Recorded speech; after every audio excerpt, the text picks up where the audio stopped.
On behalf of the American people, including Muslim communities in all 50 states, I want to extend best wishes to Muslims in America and around the world.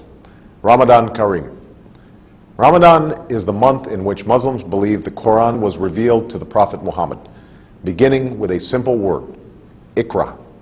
It is therefore a time when Muslims reflect upon the wisdom and guidance that comes with faith, and the responsibility that human beings have to one another and to God.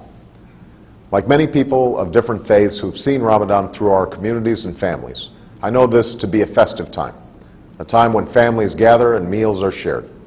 But I also know that Ramadan is a time of intense devotion and reflection, a time when Muslims fast during the day and perform Taraweeh prayers at night, reciting and listening to the entire Quran over the course of the month. These rituals remind us of the principles that we hold in common, and Islam's role in advancing justice, progress, tolerance, and the dignity of all human beings. For instance, fasting is a concept shared by many faiths, including my own Christian faith, as a way to bring people closer to God, and to those among us who cannot take their next meal for granted. And the support that Muslims provide to others recalls our responsibility to advance opportunity and prosperity for people everywhere. For all of us must remember that the world we want to build and the changes that we want to make must begin in our own hearts and our own communities. This summer, people across America have served in their communities, educating children, caring for the sick, and extending a hand to those who have fallen on hard times. Faith-based organizations, including many Islamic organizations, have been at the forefront in participating in this summer of service. And in these challenging times, this is a spirit of responsibility that we must sustain in the months and years to come. Beyond America's borders, we're also committed to keeping our responsibility to build a world that is more peaceful and secure. That's why we're responsibly ending the war in Iraq. That's why we are isolating violent extremists while empowering the people in places like Afghanistan and Pakistan. And that is why we strongly and actively support a two-state solution that recognizes the rights of Israelis and Palestinians to live in peace and security. That's also why America will always stand for the universal rights of all people to speak their mind, practice their religion, contribute fully to their society, and to have confidence in the rule of law. All of these efforts are a part of America's commitment to engage Muslims and Muslim-majority nations on the basis of mutual interest and mutual respect. And at this time of renewal, I want to reiterate my commitment to a new beginning between America and Muslims around the world.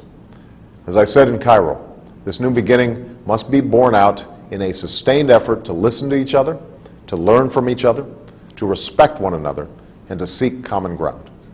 I believe an important part of this is listening.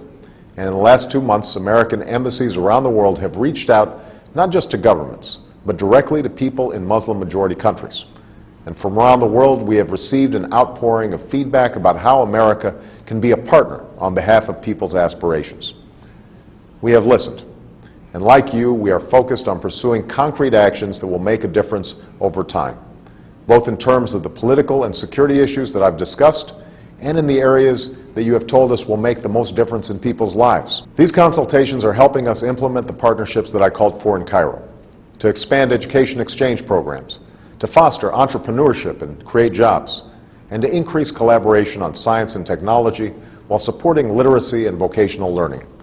We're also moving forward in partnering with the OIC and the OIC member states to eradicate polio, while working closely with the international community to confront the common health challenges like H1N1, which I know is of particular concern to many Muslims preparing for the Hajj. All of these efforts are aimed at advancing our common aspirations, to live in peace and security, to get an education and to work with dignity, to love our families, our communities, and our faith. It will take time and patient effort. We cannot change things overnight, but we can honestly resolve to do what must be done while setting off in a new direction toward the destination that we seek for ourselves and for our children. That is the journey that we must travel together. I look forward to continuing this critically important dialogue and turning it into action. And today, I want to wish Muslims across America and around the world a blessed month as you welcome the beginning of Ramadan. May God's peace be upon you.